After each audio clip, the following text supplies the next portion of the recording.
आगे we are basically writing about the properties of principal quantum number, और ये principal quantum number क्या क्या चीजें हमें बताता है वो हम लिख रहे हैं, है ना। तो बहुत सारी चीजें हमने लिखी। एन का वैल्यू क्या हो सकता है, एन को क्या बुलाते हैं, ठीक है। एन का वैल्यू 1 है तो उसको क्या नाम देंगे, ठीक है। उसके बाद अरेंजमेंट किस तरीके से होता है। फिर हमने रिमेंबर किया साइज ऑफ एटम क्या होगा, प्रोपोर्शनल टू एन। ऑर्बिटल की साइज भी क्या होगी, प्रोपोर्शनल टू एन। एनर्जी की एनर्जी क्या होगा इलेक्ट्रॉन का, वो भी प्रोपोर्शनल टू एन, ठीक है।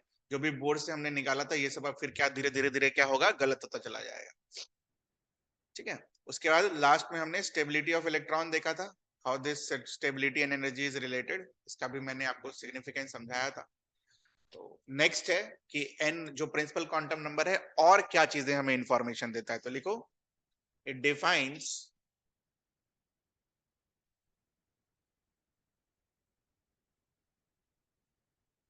number of subshells. It defines number of subshells in a shell. It defines number of subshell in a shell. ठीक है, शेल के अंदर कितने सबशेल होंगे वो डिफाइन करेगा, ठीक है। तो कैसे डिफाइन करता है वो भी लिखो, number of subshells in a shell is given by the value n itself. जैसे प्रिंसिपल क्वांटम नंबर 4 है तो कितने सबशेल होंगे, 4। प्रिंसिपल क्वांटम नंबर 1 है तो कितने सबशेल होंगे, 1। प्रिंसिपल क्वांटम नंबर 2 है तो कितने सबशेल होंगे, 2, ठीक है। तो इसको एक टेबल बना के लिखेंगे हम। शेल का नाम K L M N.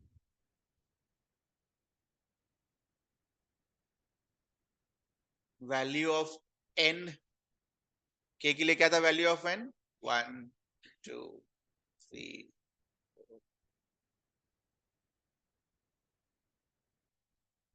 Number of subshell, number of subshell तो एन इक्वल है तो कितने सबशेल होंगे, 1। 2 सबशेल, 3 सबशेल, 4 सबशेल। वैसे ही के एल एम एन ओ रहता तो क्या होता answer, value of n will be 5, number of subshell कितने होते, 5। क्लियर है यहां तक, एकदम आसान सी चीजें हैं, अभी डिफिकल्ट होना शुरू नहीं हुआ है।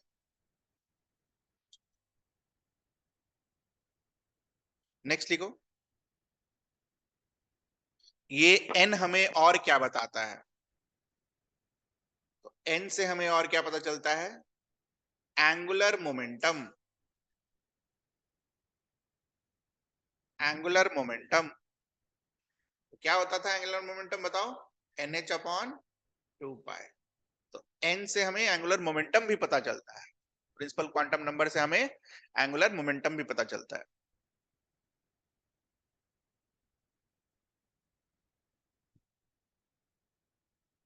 तो एक साथ सारा लिख लें,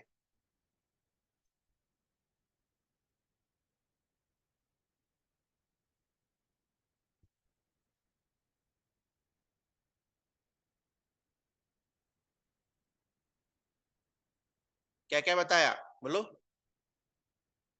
हाँ, कहां से शुरू से करो शुरू। क्या क्या चीज पता चलता है प्रिंसिपल क्वांटम नंबर एन से, तभी तो याद रहेगा, तो कैसे याद रहेगा। सबसे पहले हम वहां से शुरू करेंगे। वो क्या था एनर्जी के पहले साइज है ना, सबसे पहले तो यही पढ़ा ना, ई प्रोपोर्शनल टू मतलब size is proportional to what, n. Size of atom, और किसका साइज, उसी के नीचे लिखा था size of atom and size of orbital. एक साथ सारा लिख दे रहे हैं बस, और कुछ नहीं। उसके नीचे क्या पढ़ा था, एन से और क्या पता चलेगा हमें, एनर्जी। एनर्जी से क्या पता चलेगा हमें, स्टेबिलिटी, ठीक है। और आज के डेट में क्या सीखा हमने, हमें क्या पता चलेगा, ठीक है। दो चीजें हमने आज पढ़ी, एक पता चलेगा क्या, एंगुलर मोमेंटम, और दूसरी चीज जो अभी ऊपर पड़ी, नंबर ऑफ सबशेल। एक साथ लिख लिया हमने कि प्रिंसिपल क्वांटम नंबर से हमें क्या क्या पता चलता है, बाकी क्या पता इसके अंदर की जो थ्योरी वाली चीजें ऑलरेडी हमने लिख ली। जैसे हमने यहां पर ये नहीं लिखा साइज ऑफ एटम, क्या क्या होगा size of atom, proportional to n. Size of orbital क्या होगा, प्रोपोर्शनल टू एन। ये सब हमने ऑलरेडी लिख रखा है, इसलिए हमने यहां पर नहीं लिखा, ठीक है, तो वो वहीं से पढ़ लेना नोट से।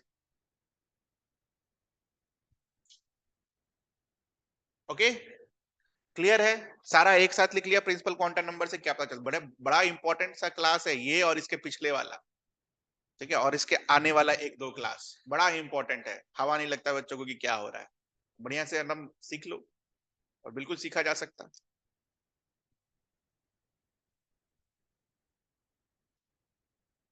चलो, तो प्रिंसिपल क्वांटम नंबर हो गया अपना ओवर। सेकंड है एजिमुथल क्वांटम नंबर।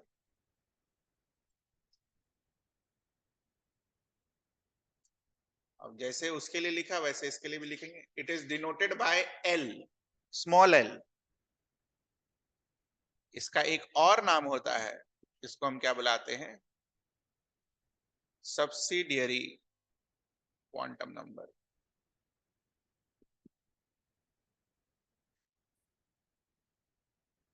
ध्यान रखना, it is denoted by what, which letter, small l, है ना, नॉट कैपिटल। कैपिटल मत लिख देना, कैपिटल ये क्या होता है, हाँ, कहां पढ़ा capital L, K L M N, this is shell, है ना, n equal to two, shell number कितना, टू, इसलिए स्मॉल एल यहां लिख लेना, नहीं तो समझ में, small, small l, this is capital. दोनों अलग अलग है, अब ध्यान रखना है इस चीज का, मजाक को सजाने के लिए नहीं लिखना है ना अब। चलो, इससे अब हमें क्या क्या चीजें पता चलती हैं वो हम लिखेंगे। तो सबसे पहले एल को क्या बोलेंगे हम, शेल बोलेंगे या सब शेल बोलेंगे, सब शेल्स। एल रिप्रेजेंट सब शेल्स। बोलो, एन का वैल्यू हमने वहां लिखा था, कहां से शुरू किया था, 1 2 3 4 5 6 और कहां तक चले गए थे, इन्फिनिटी। बट यहां पर एल का वैल्यू इनफाइनाइट नहीं होगा, एक शेल के अंदर फिक्स्ड नंबर ऑफ सब शेल्स होंगे। तो उसकी वैल्यू कैसे निकालेंगे हम, तो L varies from 0 to n-1। इसका मतलब सीखेंगे, अगला में वही है इसका मतलब।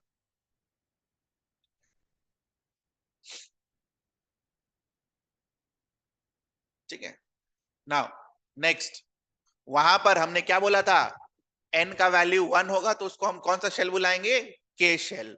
एन का वैल्यू 2 होगा तो हम उसे कौन सा शेल बुलाएंगे, एल शेल। तो वैसे ही यहां पर जब हम लिख रहे हैं कि एल का वैल्यू 0 to n-1 हो सकता है, तो 0 हो सकता है और क्या हो सकता है, 1 हो सकता है और क्या हो सकता है, 2 हो सकता है और क्या हो सकता है, 3 हो सकता है, डिपेंडिंग अपॉन एन क्या है ना। तो एल इक्वल्स टू 0 हुआ तो क्या बुलाएंगे, एस, ठीक है, पूरा नाम एस सब शेल। एल का वैल्यू अगर 1 हुआ तो क्या बुलाएंगे, पी सब शेल। एल का वैल्यू 2 हुआ तो डी सब शेल, एफ सब शेल। इसके आगे जी एच आई सब तरीके से आता है, बाकी एसपी डीएफ ही हम लोग के दिमाग में रहना चाहिए, ठीक है। एल इक्वल्स टू 4 के लिए जी लिख लेंगे हम, और एल इक्वल्स टू 5 के लिए एच लिख लेंगे, तो उतना लिखने की जरूरत है नहीं, इतना काफी है, ठीक है। तो यहाँ पर बस खाली ईटीसी लिख लेना, ईटीसी मतलब इसके आगे भी, ऐसा नहीं खाली एल इक्वल्स टू 3 पर खत्म कर दिया।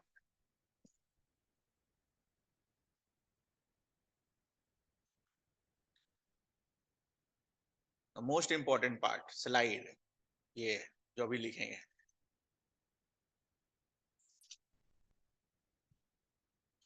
टेबल बनाएंगे हम, एन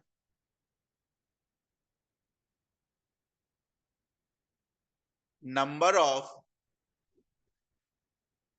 वैल्यूज ऑफ एल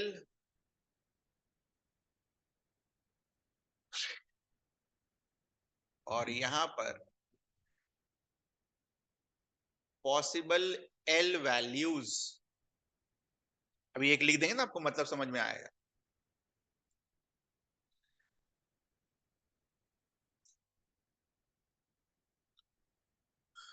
तो n का वैल्यू है 1, तो number of values of l क्या होंगे? 1। ठीक है, कैसे आता है वो भी सिखाते हैं, ये बाद में लिखेंगे, अभी समझ में आया है। ठीक है, n का वैल्यू क्या है? 1। अब l का वैल्यू क्या हो सकता है? l is equal to 0 to n-1। हमने n का वैल्यू क्या लिया है? 1।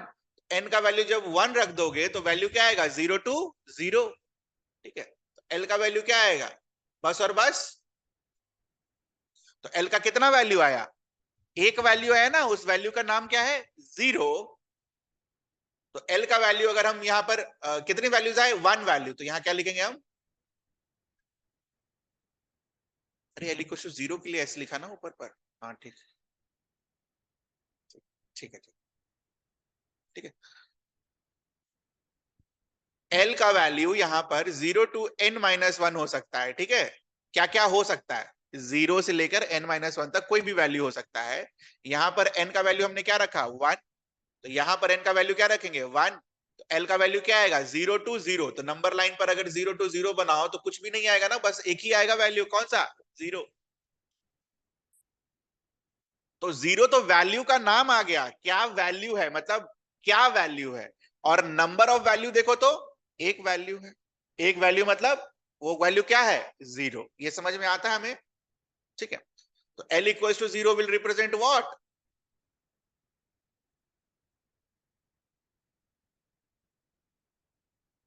l equal to 0 will represent what? s subshell.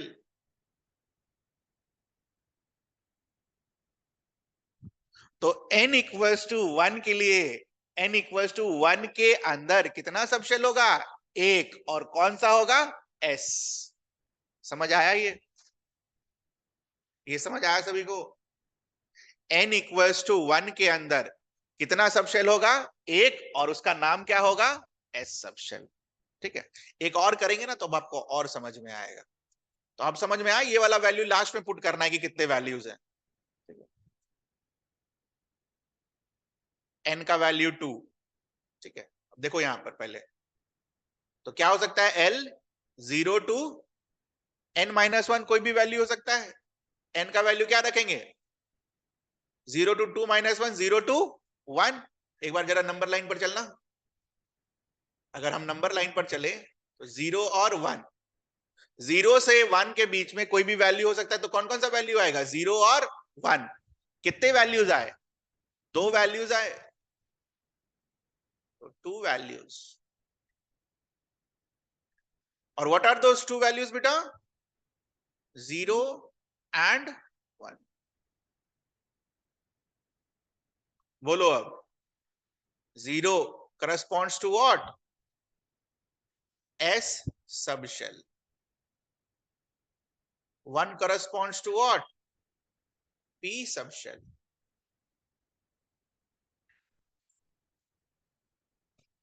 ठीक है, क्लियर है ये? अभी साथ में भी लिखेंगे हम दोनों को।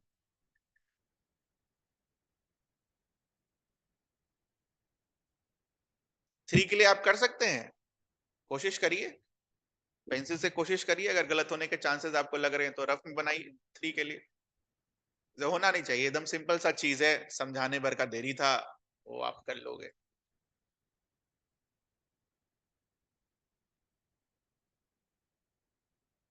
ठीक है, तो आप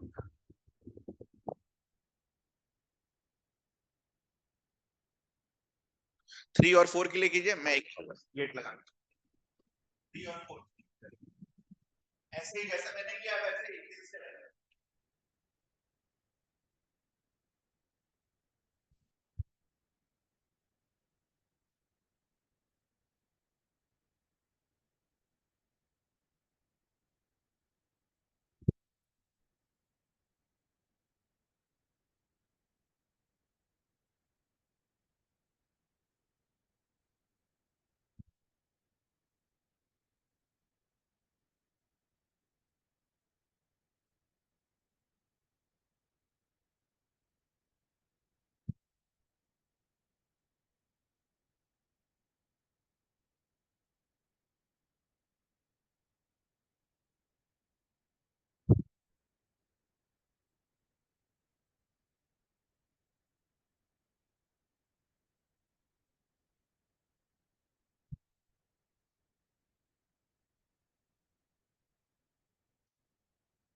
L equal to 0 to n-1। L का वैल्यू क्या आएगा? 0 to 2। What are the possible values? 0, 1 and 2। 0 के लिए क्या होगा? S। 1 के लिए क्या होगा? T। इसके लिए क्या होगा? T। ठीक है, कितने वैल्यूज आए बेटा? 3 values.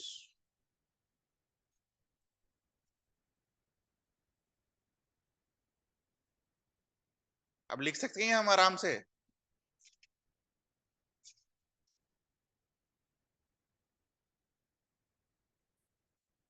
Zero to 3, what are the values? 0, 1, 2 and 3। ये क्या होगा? S, ये P, ये D और ये F। ठीक है, क्लियर है? n इक्वल टू 6 के लिए लिख सकते हैं हम। मान लीजिए एक केस आ गया, n इक्वल टू 6 के लिए लिखना है, लिखो।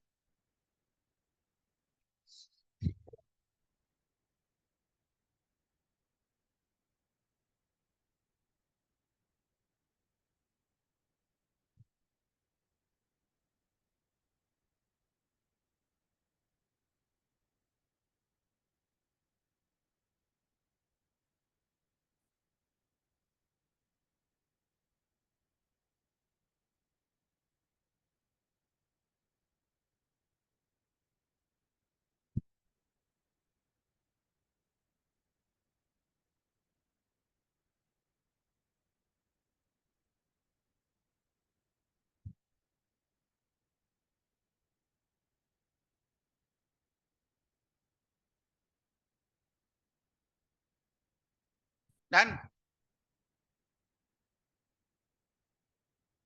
S P D E, S P D F G और H।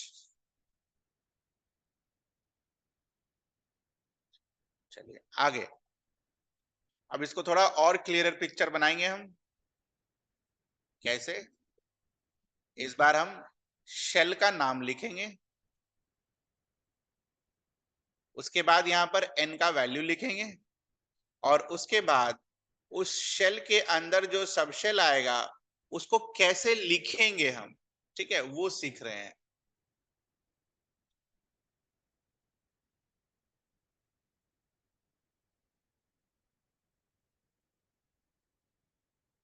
ठीक है, तो शेल का number is k। k means what? n का वैल्यू क्या होगा? 1। n का वैल्यू मतलब 1 विच मीन्स व्हाट? l का वैल्यू एक आएगा 0 और 0 विल मीन व्हाट? s। तो कैसे लिखा जाएगा? यहां देखो, s तो सब शेल आ गया जिसको हम लोग क्या बुलाएंगे? एज्यूमिथल क्वांटम नंबर। और बट किस शेल का s है ये? k शेल का s है। रुको, अभी रुक जाओ, अभी नहीं, अभी नहीं, रुक जाओ। KL लिखो इसके लिए।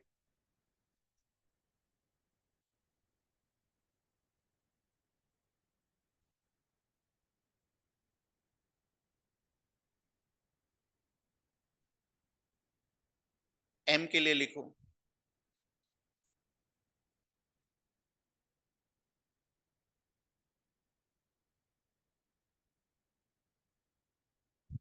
N के लिए लिखो।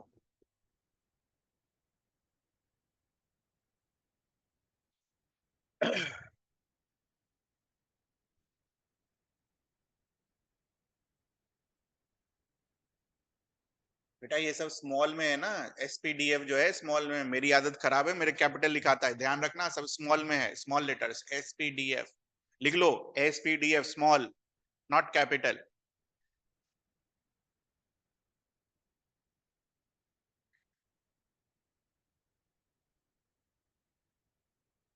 ये आया आपका? चलो, कल को मान लो कोई आदमी आए या आपके मतलब पूछे, बस बोल दे कि S सब शेल, ठीक है, तो S सब शेल जो है आप क्या बोलोगे? K में भी है, L में भी है, M में भी है और N में भी है। तो एस बोल देने से हम स्पेसिफिक जगह तो नहीं पहुंचवा रहे। जैसे मान लो अगर बोला जाए आपको टाइगर खोजना है, ठीक है, अब टाइगर तो इंडिया में सब जगह मिलता है, लेकिन कौन सा वाला टाइगर हमें चाहिए, मध्य प्रदेश का चाहिए या फिर आपको कर्नाटका का टाइगर चाहिए, कहाँ का टाइगर। तो बेसिकली वही चीज यहां पर देखो, एस बोल देने से हमें पता नहीं चलेगा कि कौन सा वाला एस। तो पहले वाले क्वांटम नंबर में एस लिखा है, ठीक है, n इक्वल्स टू 1 के लिए, तो इस एस को क्या बुलाएंगे, 1s। 1 denotes what, principal quantum number, कि पहले शेल का एस सब शेल। समझ में आया? पढ़ेंगे कैसे, पहले शेल का पहला सब शेल, ठीक है, दिमाग में गया ये चीज। Can you do this for second, second one भी कर देते हैं। दूसरा वाला एस कौन से शेल का है, सेकंड, तो क्या लिखेंगे इसको, क्या पढ़ेंगे, 2s। ये p जो है कौन से शेल का है, दूसरा वाला, तो इसको क्या पढ़ेंगे, 2p। Can you do this for all this things जो बचा हुआ है।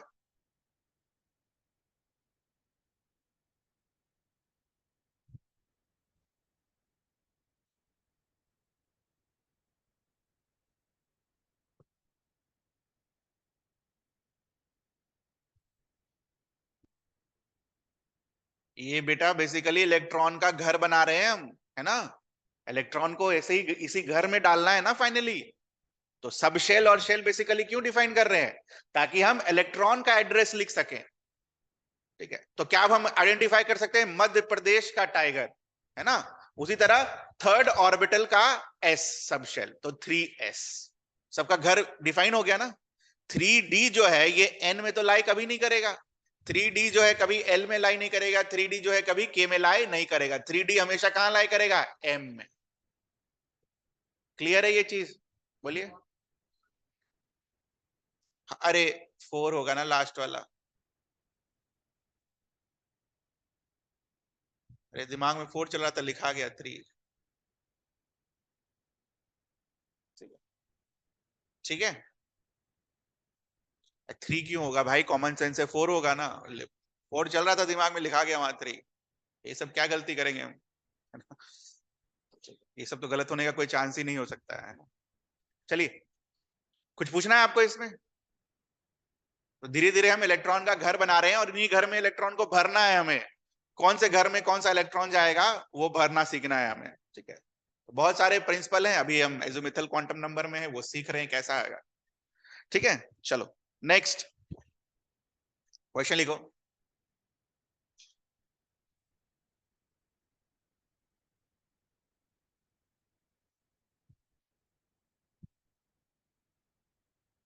For a sample if n equals to 7, then define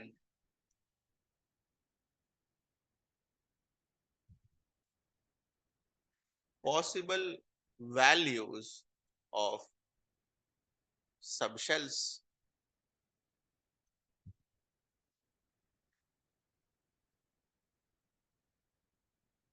करो, यही करना है ऊपर वाला।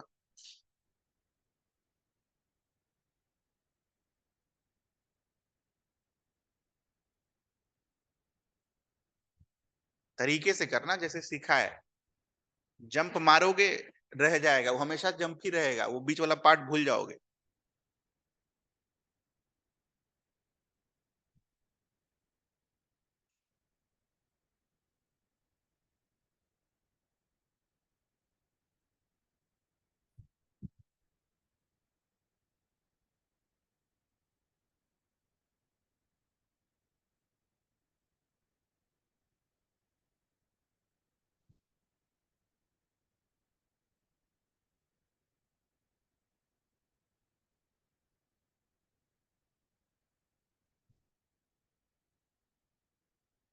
डन।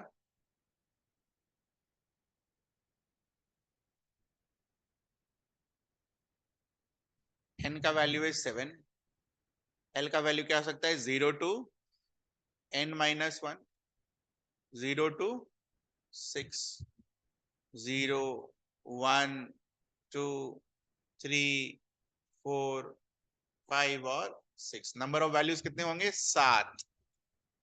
ये क्या देगा आपको? एस। ये क्या देगा? पी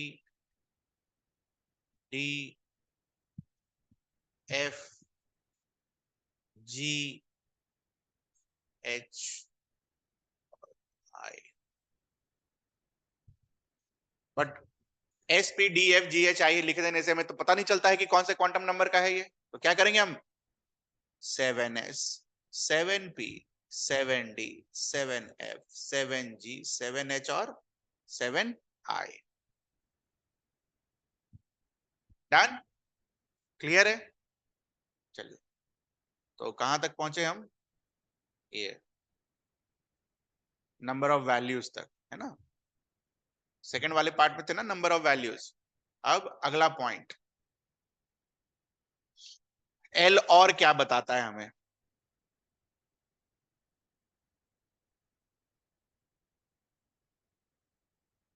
तो L defines 3D shape of orbital. L defines 3D shape of orbital.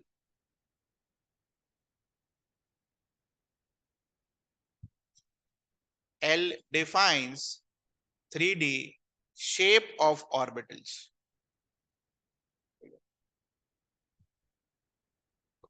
ये रटना है। रटना इसलिए क्योंकि पता होना चाहिए क्या किसका क्या शेप होता है। सबशेल नंबर लिखो, एस पी डी एफ और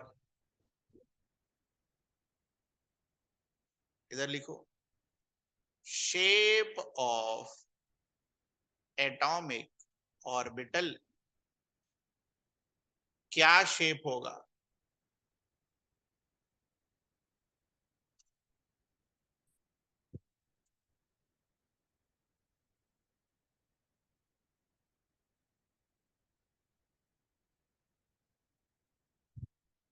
पहला शेप इज स्फेरिकल।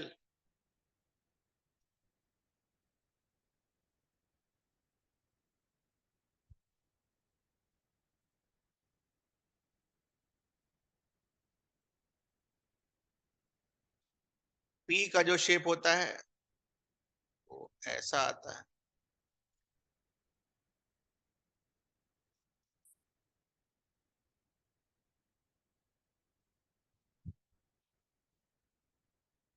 इस शेप को क्या बुलाते हैं? डम्बेल।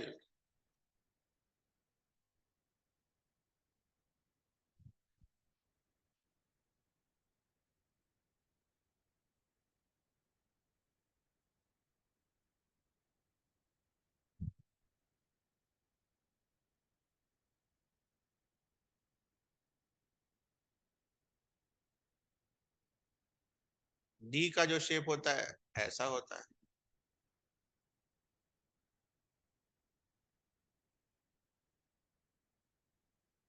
तो दो डंबल हैं, एक इधर और एक ऊपर से, तो double dumbbell.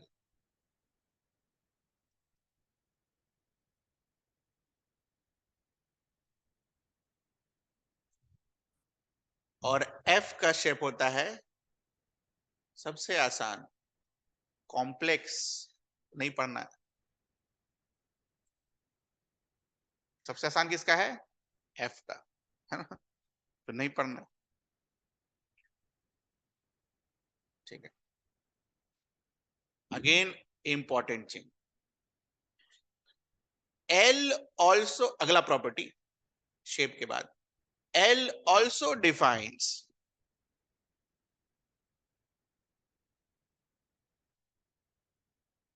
energy of electron in polyelectronic, पॉलीइलेक्ट्रॉनिक को और हम क्या बुलाते हैं? इसी के नीचे लिख लो, पॉलीइलेक्ट्रॉनिक को और क्या बुलाते हैं? Multi electronic species.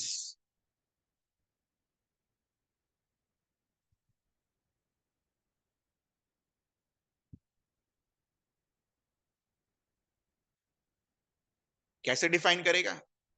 तो अभी थोड़ी देर पहले हमने क्या पढ़ा था? Energy is proportional to n. अब energy is also proportional to l also, but n और एल में ज्यादा किस पर डिपेंडेंट होता है? एन पर। इस पर कम डिपेंडेंट होता है, माइनरली। लिखो।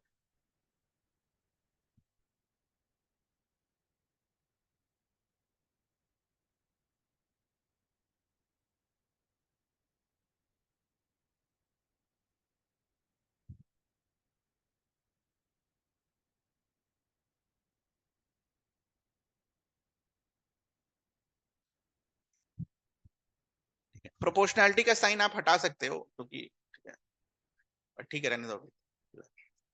कहने का मतलब है एन ज्यादा होगा तो एनर्जी ज्यादा होगा, एल ज्यादा होगा तो एनर्जी ज्यादा होगा।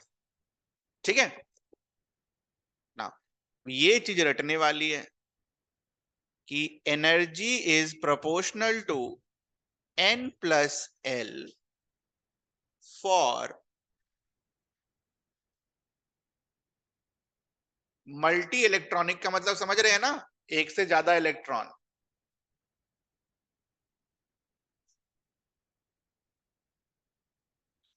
And energy is proportional to n for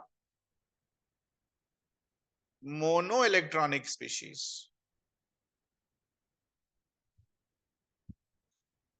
मोनोइलेक्ट्रॉनिक species का एग्जांपल हमने ऑलरेडी कर रखा है, हाइड्रोजन, हीलियम +2 है ना, ये सब। हाइड्रोजन, हाइड्रोजन में एक इलेक्ट्रॉन, हीलियम में एक इलेक्ट्रॉन होता है, तो He+, Li+2 है ना मोनोइलेक्ट्रॉनिक स्पीशीज। क्या है? हाइड्रोजन, He+, Li+2, ये सब।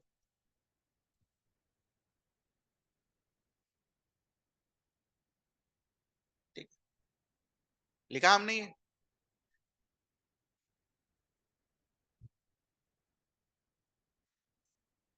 तो ये नोट में लिखना है। अब इस ये दो चीजें जो हमने यहाँ लिखी हैं वो कैसे अप्लाई होना है?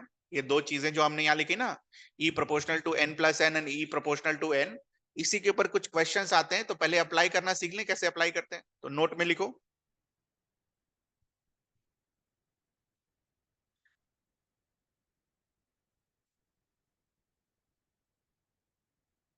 और मोनोइलेक्ट्रॉनिक species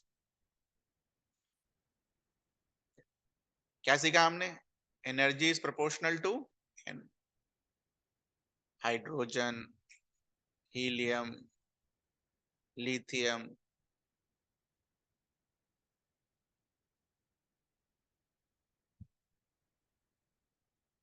energy is proportional to n only, l compare नहीं करेंगे चाहे जो हो जाए। किसके लिए? मोनो इलेक्ट्रॉनिक स्पीशीज के लिए। ठीक है, एनर्जी का ऑर्डर लिख सकते हैं हम। सिखाया था मैंने आपको एन के बेसिस पर एनर्जी का ऑर्डर कैसे लिख सकते हैं हम। तो सबसे कम कहां? जैसे जैसे एन का वैल्यू बढ़ता जाएगा वैसे वैसे एनर्जी क्या होगा? बढ़ता जाएगा।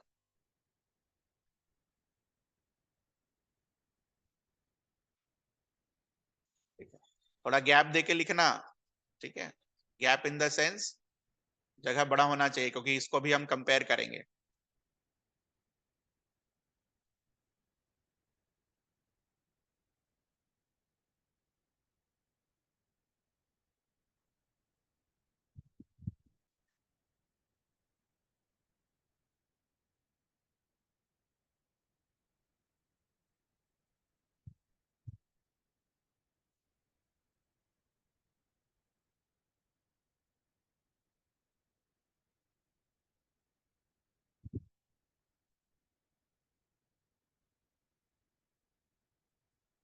n=1 के लिए कितने सब शेल्स आएंगे? हमने ऑलरेडी लिखा 1s।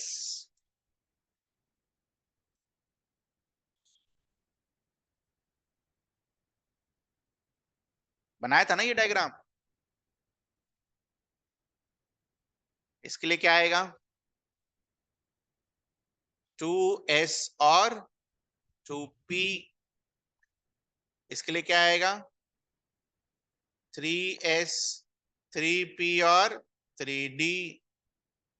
अरे यार d बोला, देखो p लिखा गया फिर।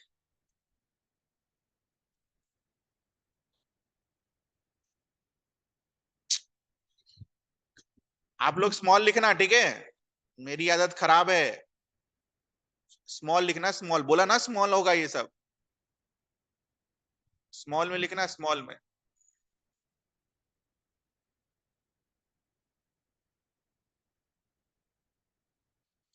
और इसके लिए 4s 4p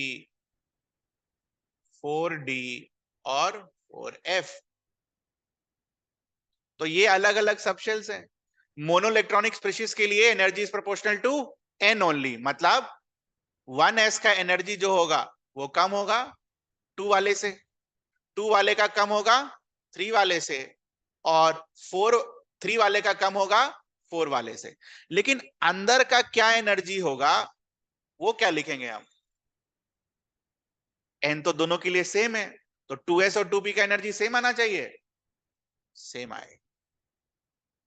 किसके लिए सेम आएगा? मोनो इलेक्ट्रॉनिक स्पीशीज के लिए। क्यों सेम होगा? क्योंकि एनर्जी बस क्या चीज से कंपेयर होता है उनका? एन वैल्यू देखकर। तो एन वैल्यू सेम है तो एनर्जी सेम है।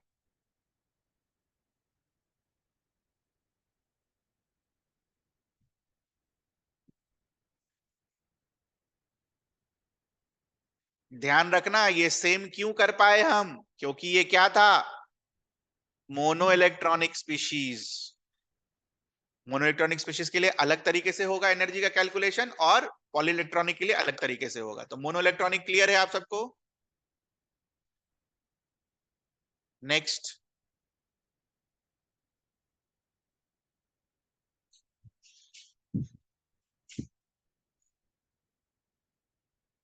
Poly electronic species.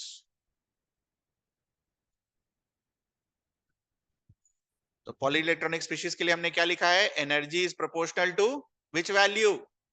n plus l value.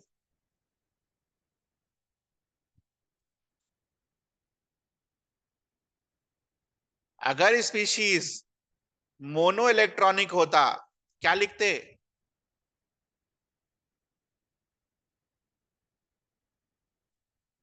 इधर लिखना ब्रैकेट में। बट अगर स्पीशीज पॉली इलेक्ट्रॉनिक है तो अब क्या होगा?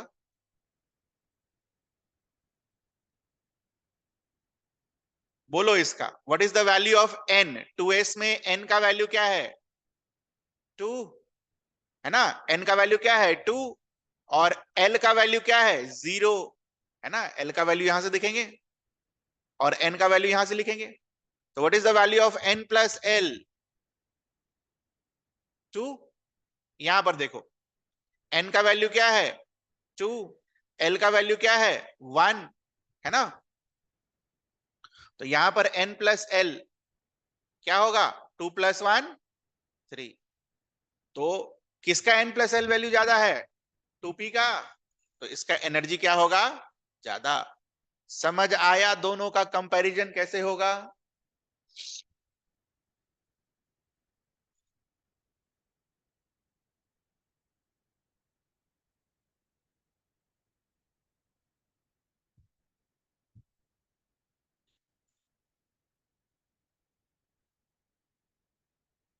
n का वैल्यू लिखना है, l का वैल्यू लिखना है, दोनों को जोड़ना है।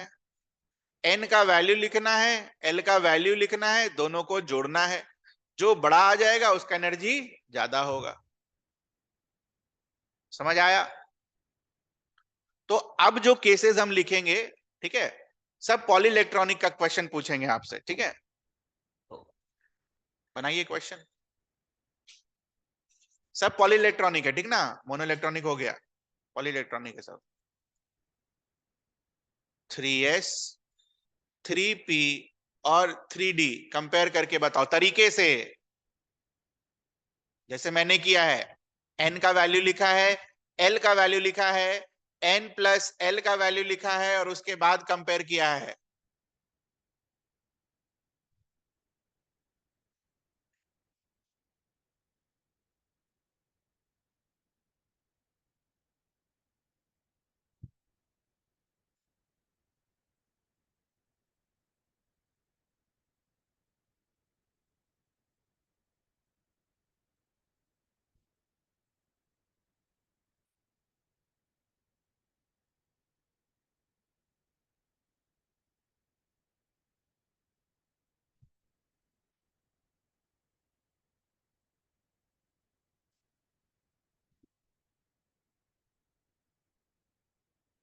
डन।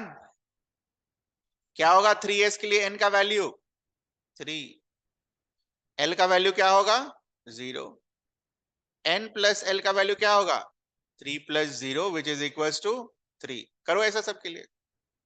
n का वैल्यू इज 3, l का value is 1, n plus l का value will be 3 plus 1 which is equal to 4। n का वैल्यू इज 3, l का वैल्यू इज 2, ठीक है। n प्लस l का वैल्यू क्या हो जाएगा 3 plus 2 which is equal to 5।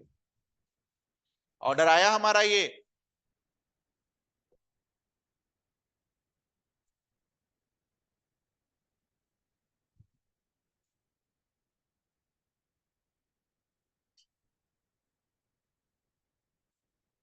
बोलो, करो, कंपेयर करके बताओ किसका एनर्जी ज्यादा किसका एनर्जी कम। ये सब नहीं होगा तो अफबाउ प्रिंसिपल से इलेक्ट्रॉन नहीं भर पाएंगे हम। इलेक्ट्रॉन भी अभी भरना है, लोअर एनर्जी से हायर एनर्जी तक, तो ये सब सीखना होगा, नहीं तो इलेक्ट्रॉन नहीं भर पाएंगे, इलेक्ट्रॉनिक कॉन्फ़िगरेशन नहीं लिख पाएंगे हम।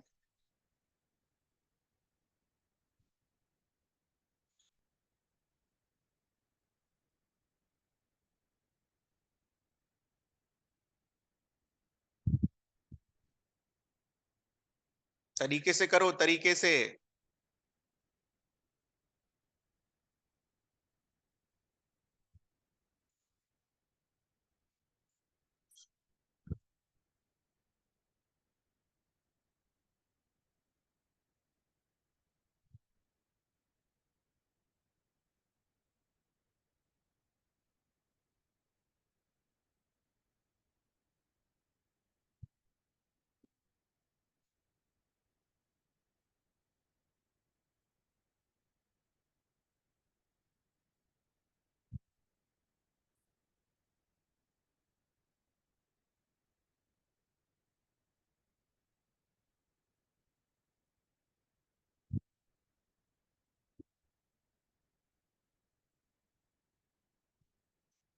हुआ। कॉमन सेंस क्या बोलता है, सबसे छोटा किसका 4s, तो 4s, उसके बाद बराबर आ गया, ठीक, बराबर आ गया, ठीक। यहां एक नोट लिखेंगे,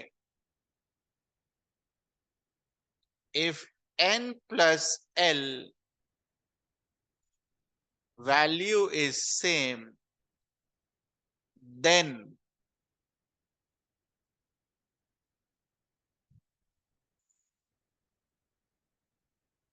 use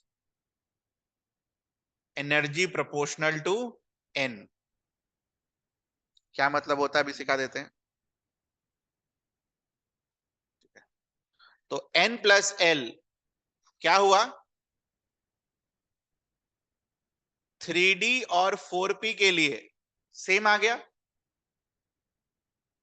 n plus l is equal to 5, n plus l is equal to 5। अगर n plus l value same है, ये होने के बाद ही ये कंडीशन लगेगा, तो energy is proportional to n। तो n किसका बड़ा है 4 का,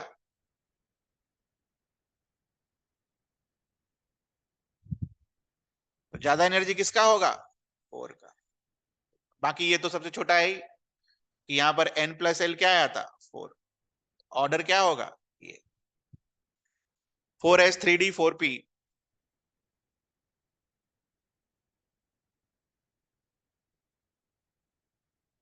ठीक है, इस पर स्टार लगा लेना। ठीक है, नोट पर अगर एन और एल सेम हो गया तो किसके हिसाब से भराएगा? एन के हिसाब से भराएगा। जिसका एन ज्यादा उसका एनर्जी ज्यादा। अब याद करो, मैंने आपको ये लिखाया था ऊपर पर शुरू में ही, कहा गया? मेजरली और माइनरली, याद है? तो energy majorly depends upon what? N. इसलिए जिसका एन ज्यादा था उसका हमने एनर्जी को क्या कर दिया? ज्यादा कर दिया। कब किया? जब एन प्लस एल सेम आया तब। इन्हें की शुरू में ही ज्यादा कर देना। और ये सब किसके लिए?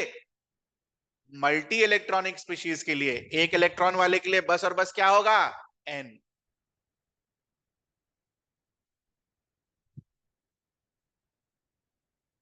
आगे अगला point,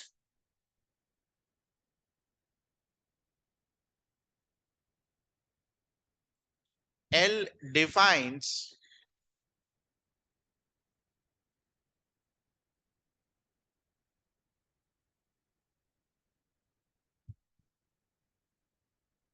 orbital angular momentum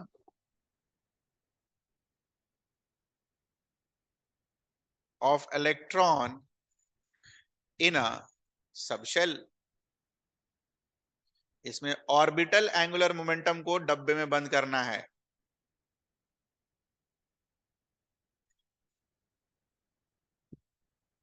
Now, what is the formula? Orbital angular momentum is given by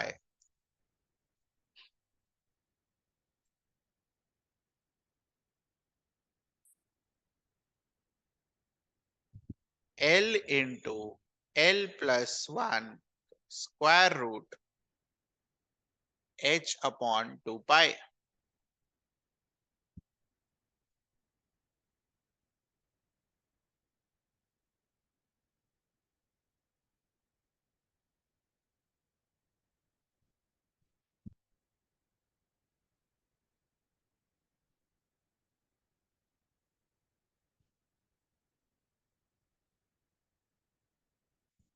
example,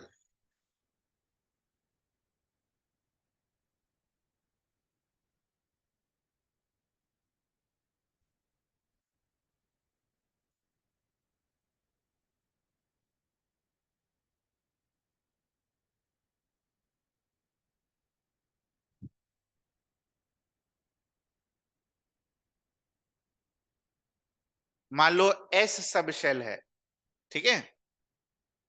S सब शेल। तो एस सब शेल के लिए, किसी भी एस सब शेल के लिए, है ना, 4s हो, 3s हो, 2s हो, ठीक है, किसी भी एस सब शेल के लिए एल का वैल्यू हमेशा क्या आएगा? बोलिए। ऐसे है तो एल हमेशा 0 आएगा ना बेटा। एन न खाली चेंज होता रहेगा, 1s 2s 3s 4s, L तो हमेशा क्या रहेगा? 0। तो एल अगर 0 रहेगा, यहां 0 पुट करेंगे, 0 इंटू एल प्लस 1 क्या देगा? 0। ऑर्बिटल एंगुलर मोमेंटम क्या आएगा? 0।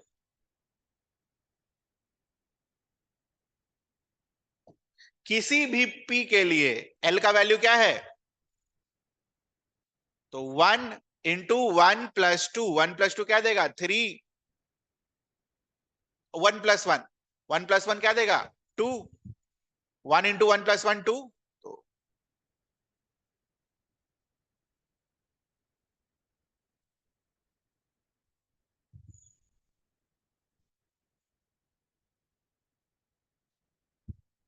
ये करो खुद से। एनडी और एनएफ के लिए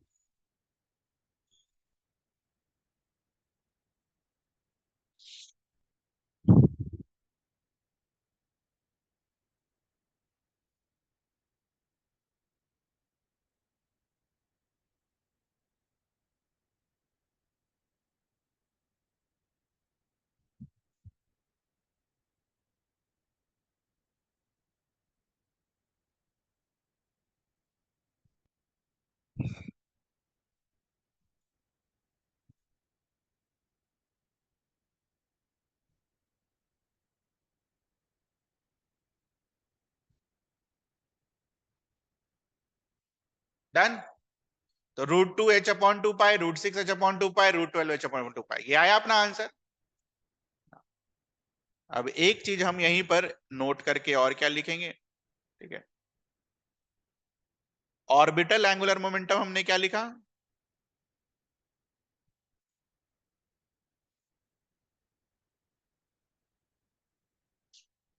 L into L plus 1 H upon 2 पाई।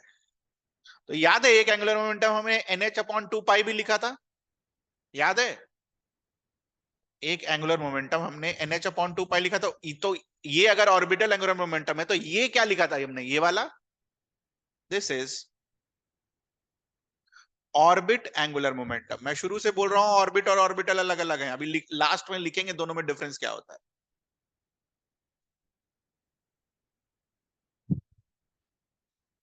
ऑर्बिट अलग, ऑर्बिटल अलग।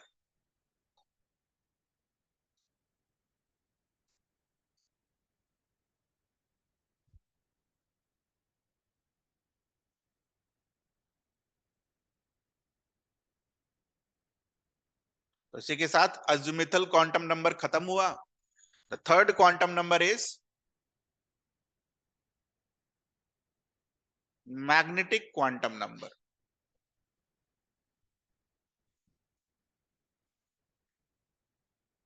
मैग्नेटिक क्वांटम नंबर, और इसका रिप्रेजेंटेशन कैसे होता था, m या फिर m स्मॉल l।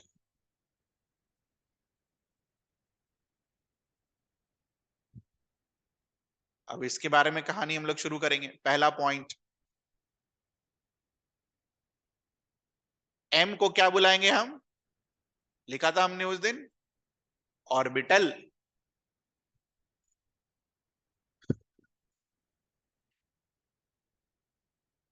तो शब्द के बाद कहां जा रहे हैं हम, ऑर्बिटल। उसके बाद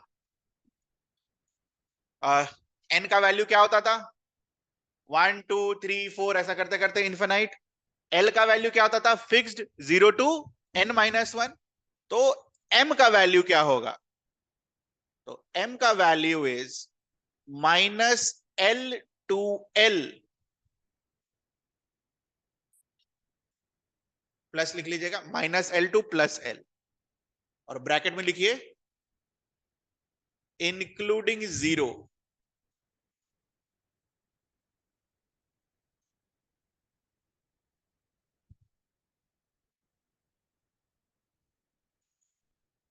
इंक्लूडिंग 0।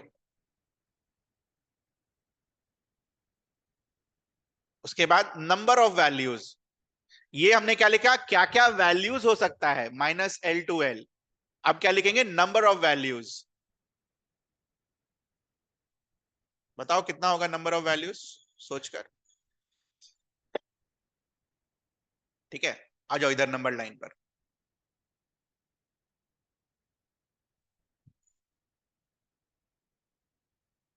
अगर आपसे कोई बोले -2 2 + 2 बनाओ, यही बनाओगे, कितना वैल्यू होगा, बोलो। 5 वैल्यूज दिख रहे हैं, 5। हाँ, उसी तरह अगर आपसे पूछा जाए -3 2 + 3 बनाओ, कितने वैल्यूज हैं, 7। देखो कैसे आया 7, इधर कितने वैल्यूज हुए, 3, ठीक है। कौन सा वाला 3, ये वाला। इधर कितने वैल्यूज हुए, 3, कौन सा वाला 3, और एक वैल्यू 0।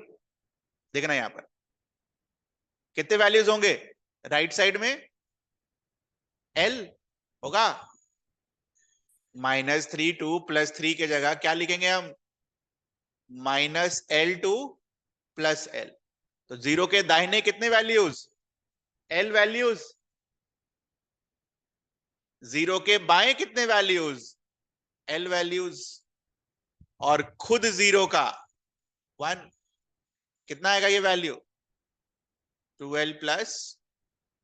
तो 12+1 क्या है, number of values of m। समझ आई,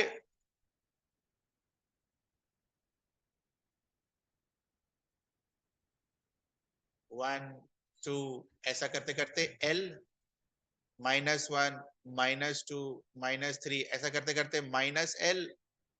तो यहां से यहां कितने वैल्यूज हैं? L values. यहां से यहां कितने वैल्यूज हैं? L values. और ये +1।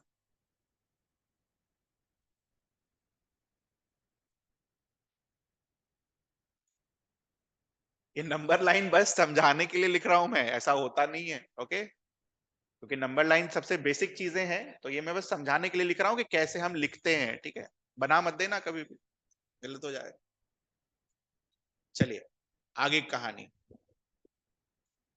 मोस्ट इंपॉर्टेंट कहानी।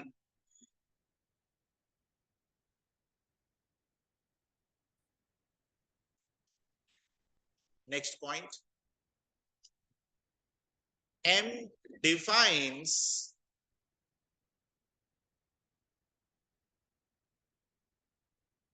orientation of a orbital. M defines orientation of an orbital, of an orbital.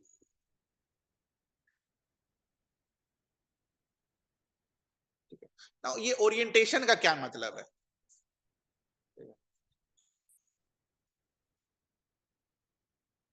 Orientation का क्या मतलब है? चलो डायग्राम वाला कॉपी पेज खोलो, 3 डायग्राम बनाते हैं ना डंबल वाला। खोलो खोलो पेज खोलो जल्दी।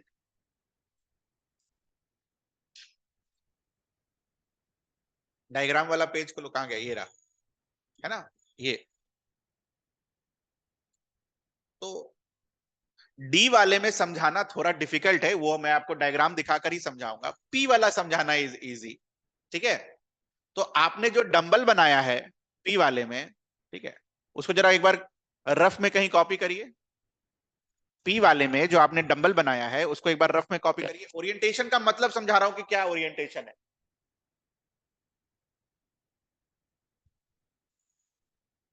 आई am just explaining to you the meaning of orientation. D वाला दिखाना इज डिफिकल्ट, वो डायग्राम में दिखाएंगे हम आपको। तो पी वाला में अगर समझ गए तो डी वाला दिख जाएगा। ठीक है, तो हमने जो डंबल बनाया, कैसा बनाया? ऐसा। ठीक है, पी के लिए ऐसा बनाया। अगर इस पर कोऑर्डिनेट एक्सिस बना दो,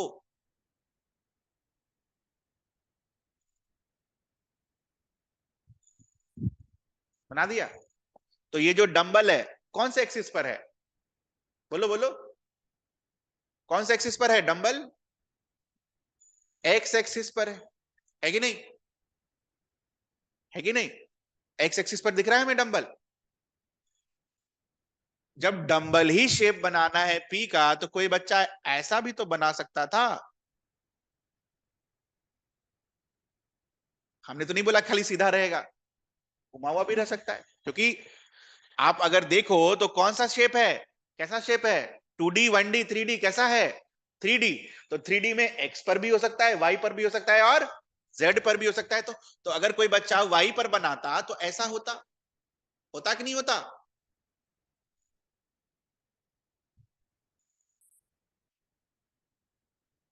तो पहले वाले का ओरिएंटेशन क्या है? एक्स एक्सिस पर, तो इसको क्या बुलाते हैं हम? P X. पी का है ना, इसको क्या बुलाते हैं? P x. दूसरे वाले का वाई पर है तो इसको क्या बुलाएंगे? P Y. सबका टाइम मिलेगा, पहले ये समझना है। ड्रॉ करेंगे भी हम इसको अलग से। समझ आया कैसे पी एक्स पी वाई हुआ? वैसे ही अगर जेड एक्सिस पर बनाते, ऐसा बनाते कुछ,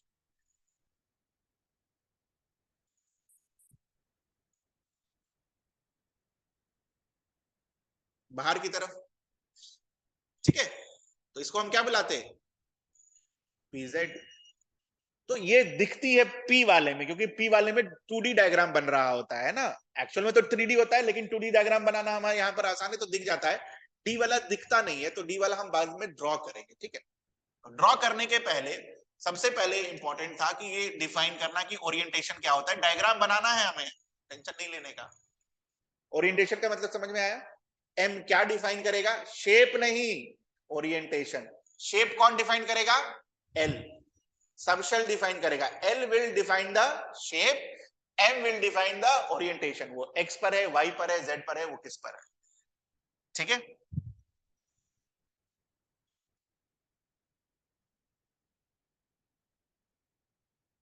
लिखो, टेबल बनाओ, सब shell value of l, number of value नहीं, value of L,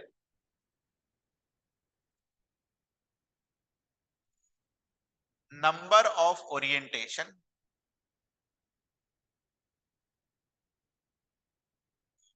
of orbitals 2l plus 1 and value of ml. ml क्या हो सकता है? ये बिल्कुल आसान होगा, ठीक है। तो सबशेल है s, l का वैल्यू क्या होगा बेटा? 0। ml का फॉर्मूला क्या लिखा? -L2 प्लस l, l का वैल्यू क्या है? 0। -0 तो कुछ होता नहीं है, +0 भी कुछ नहीं होता है, और -L to l के बीच में एक वैल्यू क्या आता है? 0 आता है।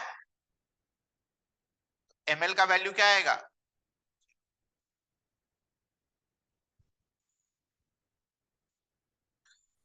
ml का कितना वैल्यू आया? बोलो, ml का कितना वैल्यू आया? एक ही वैल्यू आया ना बेटा, तो नंबर ऑफ ओरिएंटेशंस कितने होंगे? 1।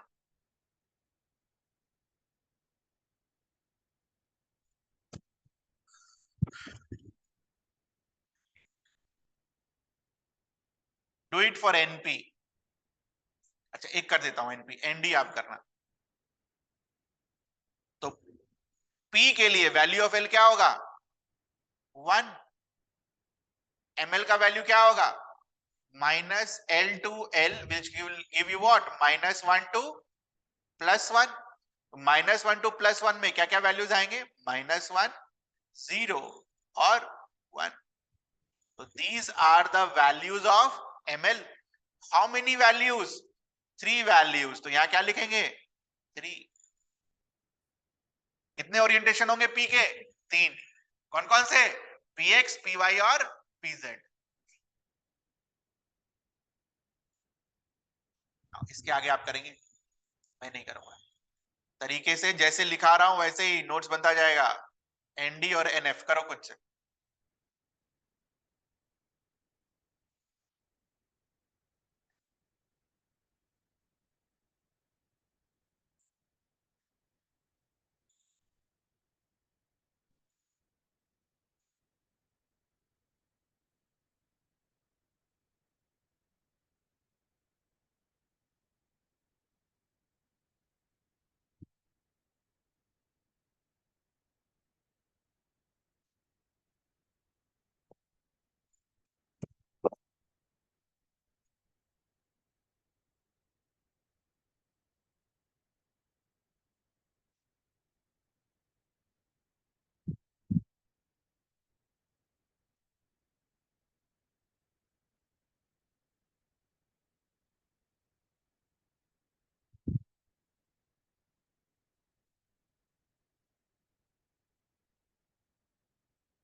d के लिए वैल्यू ऑफ l इज 2।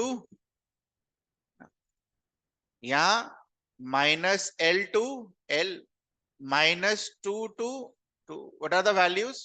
-2, -1, 0, 1 और 2। कितने वैल्यूज आए? 5।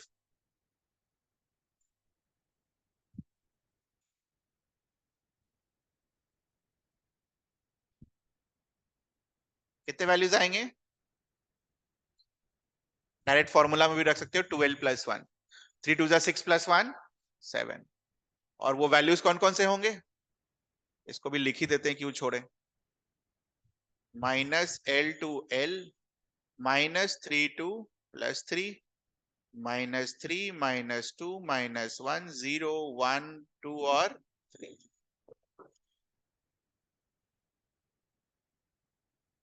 ठीक है।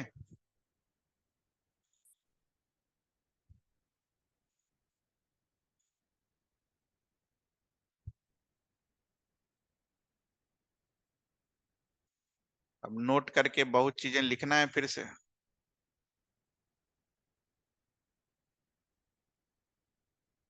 ns implies what is the value of L? 0, which implies M के कितने वैल्यूज होंगे? वही चीज कर रहे हैं, वही चीज कर रहे हैं, सेम चीज, ठीक है। तो इसको बनाएंगे कैसे? ऐसे।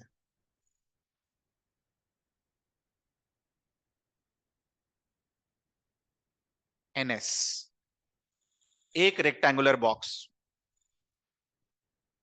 एक रेक्टेंगुलर बॉक्स क्यों बनाया? क्योंकि एक वैल्यू आ रहा है, ठीक है। सो एक वैल्यू है तो एक ही ओरिएंटेशन होगा। सो फोर ऑर्बिटल कितने होंगे? एक।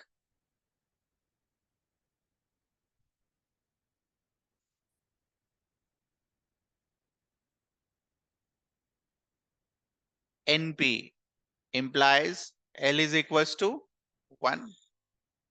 This implies what can be the values of M? -1, 0 or 1. How many values? 3 values. So how many orientation? 3 orientations. So how many orbitals? 3 orbitals.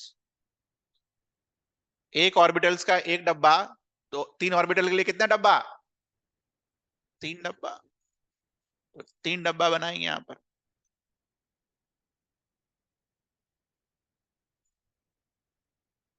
पहला डब्बा क्या देगा?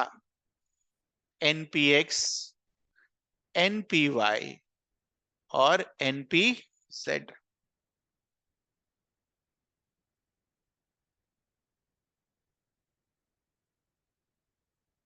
ठीक है। तो अब ये 3 ओरिएंटेशंस का आप डायग्राम बनाइए। बना लीजिए कोई सा भी, ये नीचे वाला बना लीजिए, आसान है। एक्सिस का बस खाली ध्यान रखिएगा। बना लीजिए इसको, तीनों ओरिएंटेशन का डायग्राम। जेड नहीं है ना, ये एक्स है, एक्स के अलोंग है ना। This is x, this is y, this is z, ठीक है। This is x, this is y, this is z, this is x, this is y, this is z. तो जेड के along है तो p z, y के along है p Y p x. आप भी अब ऐसा ही आदत डालिए धीरे धीरे, है ना। मैथ्स में होगा ऐसा, एक्स बाहर की तरफ, फिर वाई, फिर जेड। बनाइए इसको, तीनों ओरिएंटेशंस बनाइए। मैंने बोला था बाद में समय मिलेगा आपको ओरिएंटेशंस बनाने का, बनाइए।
Done.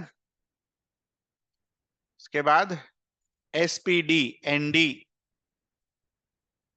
D implies what? L का value is 2, which implies M will vary from -2 to, sorry, M का वैल्यू लिखना है ना डायरेक्ट। क्या क्या वैल्यू हो सकता है M का? -2, -1, 0, 1 और 2। How many values? 5 values, which means how many orientations? 5 orientations, which means how many orbitals? 5 orbitals, which means how many boxes?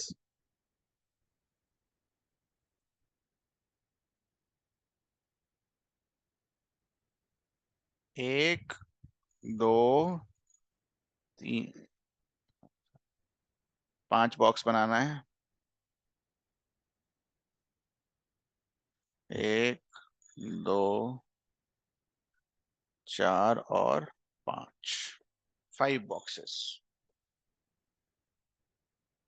ठीक है। अब इस बॉक्सेस का नेमिंग अलग अलग होता है। ठीक है, जैसे वहां PX PY PZ लिखा ना, यहां पर अलग होगा। बनाओ।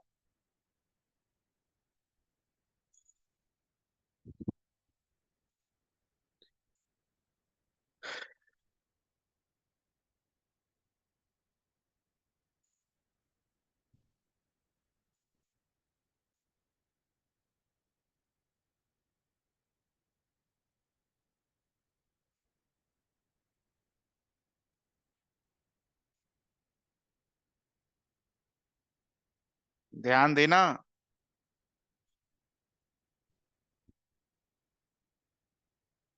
इस बार ऐसे है, ऐसे ऐसे, है ना? हाँ, एक्सिस पर नहीं है, है ना? ऐसा नहीं है, दिस इज डिफरेंट, ये बीच में है। दिख रहा है? लोब्स जो बनेंगे वो बीच में बनेंगे, एक्सिस पर नहीं बना हुआ है। देखो ध्यान से। ठीक है, ऐसा है ना? तो 4 ऐसे बना सकते हो कि नहीं बना सकते हो? ये नहीं बनाना है। ठीक है, कैसा है वो? ऐसा देखो।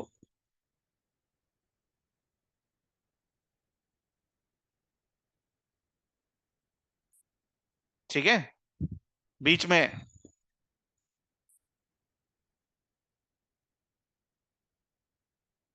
ये एक्सिस पर बना हुआ है, ये दोनों एक्सिस पर बना हुआ है, बाकी दोनों एक्सिस के बीच में है, बीच में। दिख रहा है? दिखा कि नहीं? YZ उनके बीच में। ठीक है, YZ उनके बीच में। बनाओ ढंग से, सब सही सही। फोटो भी भेज दूंगा, पहले तो बनाओ।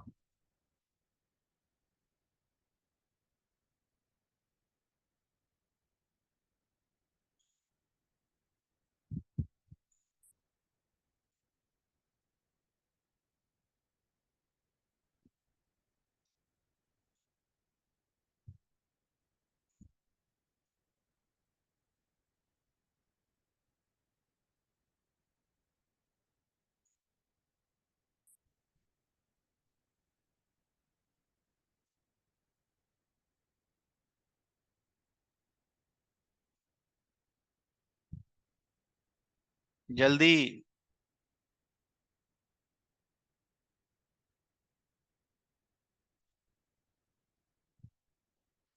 ऐसा करना, जगह छोड़ दो, भेज दूंगा घर पे, बना लेना। समझ में आ गया ना गलत क्या होगा?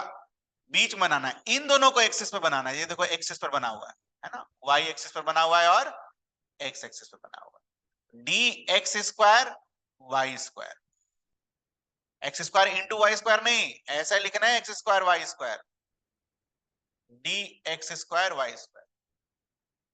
ठीक है, फोटो भेज दूंगा आपको, प्लीज बना लीजिएगा घर पर। तो 5 ऑर्बिटल्स के नाम लिखो। XY YZ XZ, है ना? XY YZ XZ, फिर d x square y square और डी जेड स्क्वायर।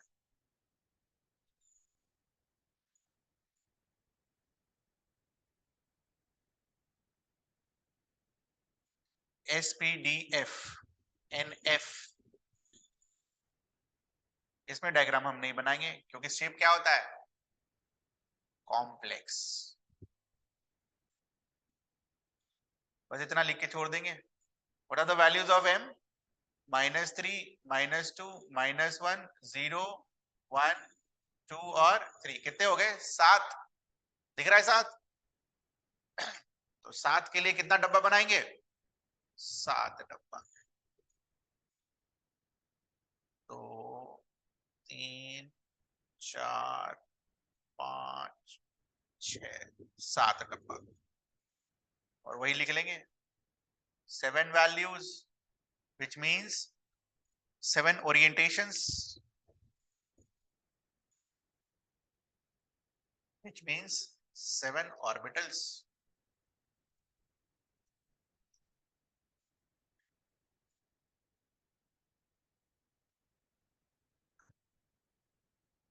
ठीक है, तो दिक्कत पढ़ना होगा 5 बार 10 बार। अगला नोट,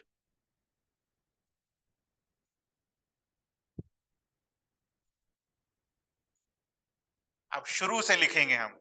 ठीक है, शुरू से क्या लिखेंगे? n का वैल्यू, n से शुरू करेंगे ना, n के बाद l, l के बाद m। n का वैल्यू, l का वैल्यू, m का वैल्यू। l का वैल्यू क्या होता है? 0 to n-1। m का वैल्यू क्या होता है? -l to l। शुरू करते हैं यहां से।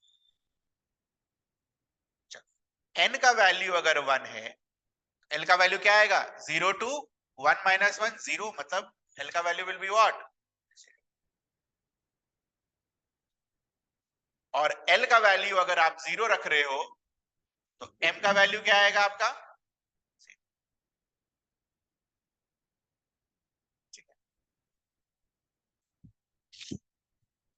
तो बनाओगे कैसे?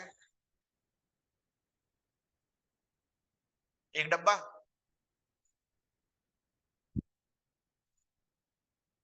और एक डब्बा क्या होगा? ये 1s। ठीक है, थोड़ा जगह छोड़ छोड़ के बनाना। ठीक है, थोड़ा जगह छोड़ छोड़ के बनाना। n का वैल्यू 2, n का वैल्यू 2, तो l का वैल्यू क्या आएगा बेटा? 0 to 1। 0 to 1 का मतलब क्या? l का वैल्यू 0 होगा और l का वैल्यू क्या होगा? 1।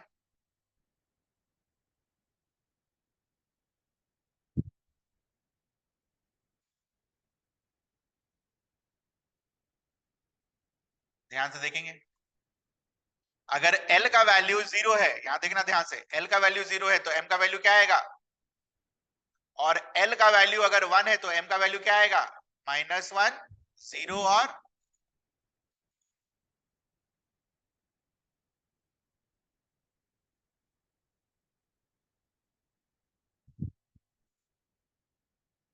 तो बताओ इसके लिए कितना डब्बा बनाएंगे? एक डब्बा। इसके लिए कितना डब्बा बनाएंगे? कितने ओरिएंटेशन है? 3। कितने डब्बे बनाएंगे? 3 डब्बा।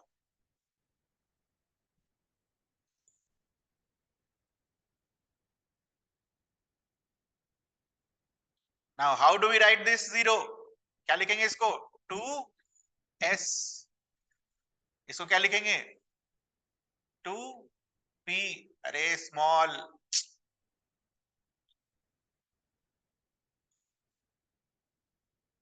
आप लोग कर लेना ना स्मॉल। ठीक है,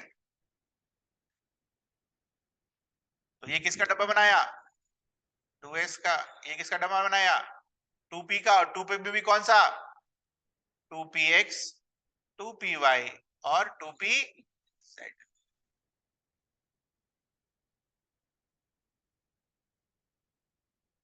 करो n = 3 के लिए। ऐसे ही जैसे अभी किया हमने, करो ढंग से, take your time and do it.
Done. 3s 3p सब स्मॉल में 3d आया। तो ये किसका बनाया हमने 3s, ये किसका बनाया हमने 3p, ये किसका बनाया हमने 3d। अब मुद्दे की बात,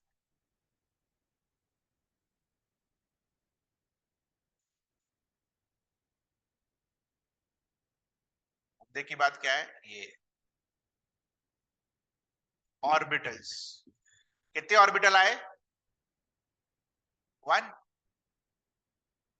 यहां पर कितने ऑर्बिटल्स आए बोलिए, एक ऑर्बिटल यहां और 3 ऑर्बिटल यहां, टोटल कितने आए 4।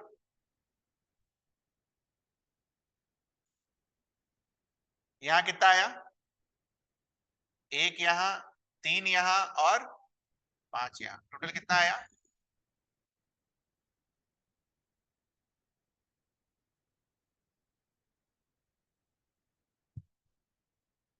ठीक है, देखना ध्यान से, n का वैल्यू 1 था तो ऑर्बिटल कितना आया 1, n का वैल्यू 2 था तो ऑर्बिटल कितना आया 4। 4 क्या है, what is 4, 2 square, what is 1, 1 square, and what is 3, 3 square. ऐसे करके एरो बनाना है, इसलिए बोला था जगह छोड़ने के लिए।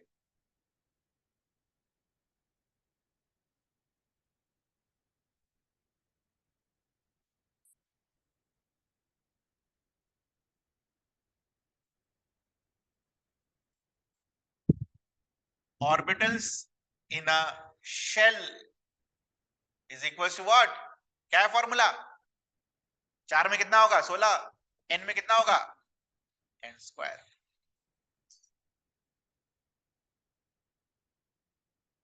ठीक है, n में कितना होगा n स्क्वायर। अब जरा ये वाला खोलना, जो शुरू में हमने लिखा था नंबर ऑफ ऑर्बिटल्स, खोलो एक बार, शायद 15 16 में होगा,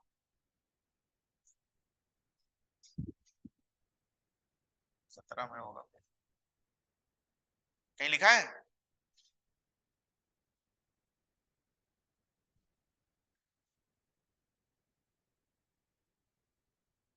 ये रहा, number of atomic orbitals in a shell is n square.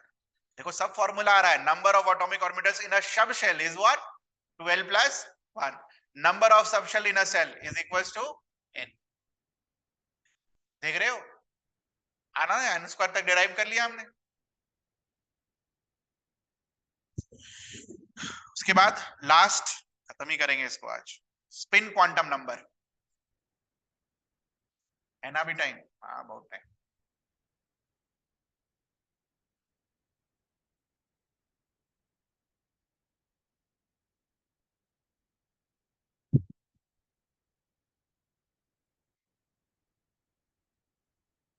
Geography पढ़ा है आपने, 8 9 10 में, बीच में क्या होता है? सन। और उसके चारों बगल कौन घूम रहा होता है? Planet earth. अर्थ को ही देखो, अर्थ के दो मोशन है, एक कौन सा? सन के चारों तरफ। और दूसरा मोशन क्या है अर्थ का? अपने ही एक्सिस पर घूमता है ये। इसको क्या बुलाते हैं? Spinning on its own axis. समझ में आया ये? तो अर्थ तो वेस्ट टू ईस्ट रोटेट करता है, लेकिन इलेक्ट्रॉन का रोटेशन ऐसा भी हो सकता है और ऐसा भी हो सकता है। ठीक है, तो स्पिन क्वांटम नंबर जो कि चौथा कॉमन क्वांटम नंबर है, कैसे निकालते हैं ये? कॉमन सेंस से लिखो। इलेक्ट्रॉन ज्यादा नहीं है, छोटा है, revolves around the nucleus.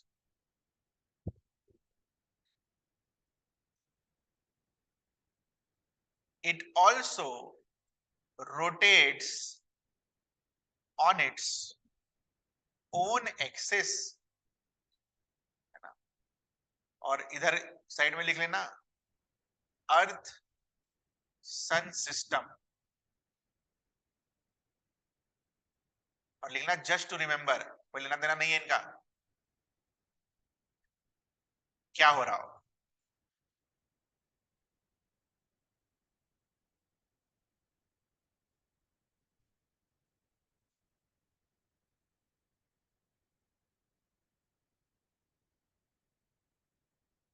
Spin quantum number is denoted by small s.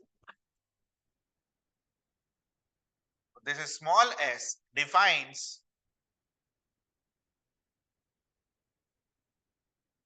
the spin of electron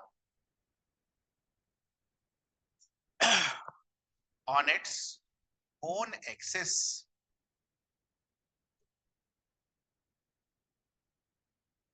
Spin of electron on its own axis. तो spin कैसा हो सकता है? ऐसा। spin कैसा हो सकता है? ऐसा। So this is clockwise spin.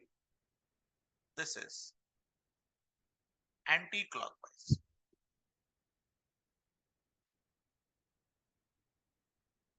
So अगर एंटी क्लॉकवाइज को आपने हाफ माना, तो क्लॉकवाइज को क्या मानना होगा? माइनस। एक दूसरे का उल्टा डायरेक्शन है ना।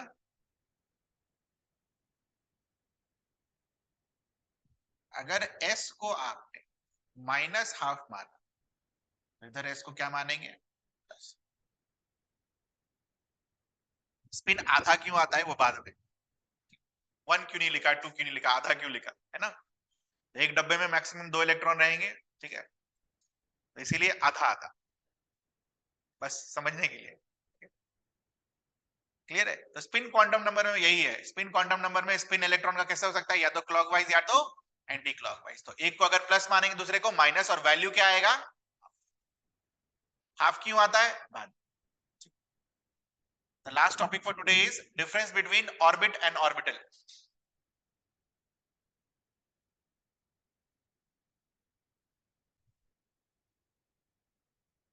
ऑर्बिट और ऑर्बिटल के बीच का डिफरेंस लिखिए।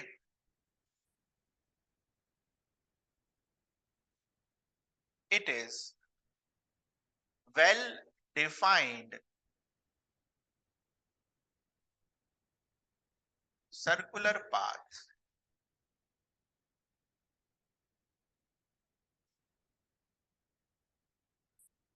followed by electron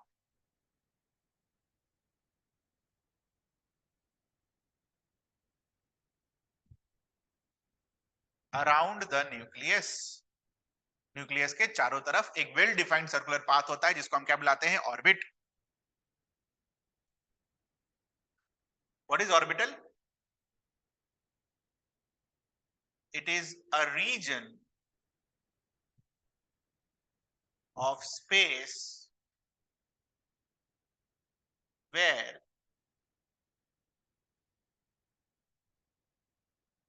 probability of finding an electron is maximum. बाकी अगर आपको शेप पता रहेगा तो आपको समझ में आएगा कि ऑर्बिटल और ऑर्बिट में क्या डिफरेंस है ना. Orbital defines what? ओरिएंटेशन. कौन सा ओरिएंटेशन? अगला लिखो डिफरेंस.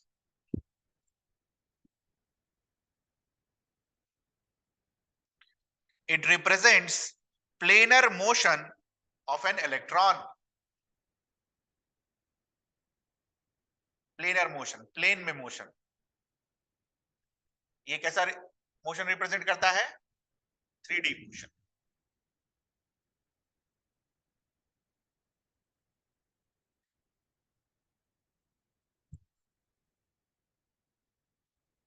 दूसरा, orbit is circular in shape.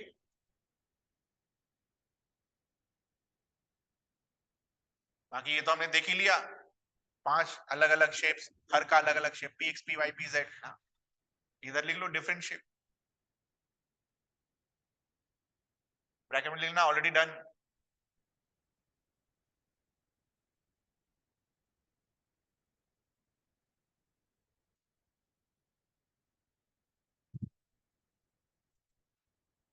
It does not comply with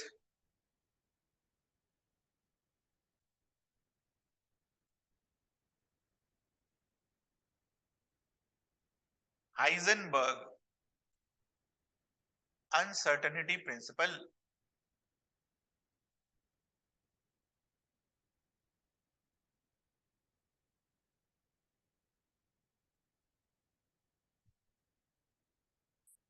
Or it complies with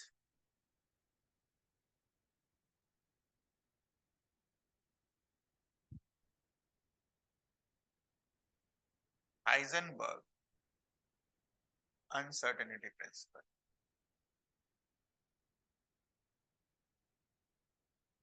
कैसे बोल सकते हैं ये? It does not comply, it complies. What was Heisenberg uncertainty principle? क्या था?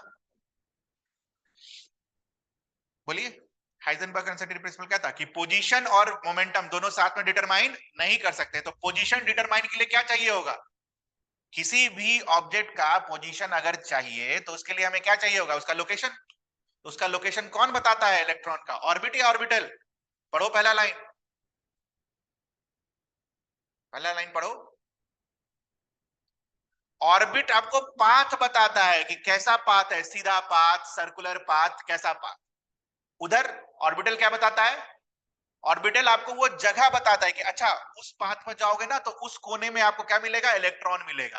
तो पोजीशन कौन बता रहा है? ऑर्बिटल. तो पोजीशन अगर ऑर्बिटल बता रहा है तो इसका मतलब जो अनसर्टेनिटी प्रिंसिपल का जो वैलिडिटी होगा उसको कंप्लाई करेगा ऑर्बिटल वाला, ताकि ऑर्बिटल वाला. ऑर्बिटल तो रास्ता बता रहा है, सीधा है, टेढ़ा है, या फिर गोल है, रेक्टेंगुलर है, कैसा रास्ता है. ठीक है. तो फाइनली हमने जो इस क्लास में सीखा, बड़ा इंपॉर्टेंट चीज था जो हमने अभी तक सीख लिया. एटम्स के अंदर ऑर्बिट, ऑर्बिट को ही हम क्या बुलाते हैं? शेल. ऑर्बिट के अंदर सब शेल, सब शेल के अंदर ऑर्बिटल, और ऑर्बिटल के अंदर अगली कहानी यहीं से शुरू होगी. बड़ा इंपॉर्टेंट टॉपिक है इलेक्ट्रॉन. इलेक्ट्रॉन का घर ढूंढना था, घर हमने बना लिया.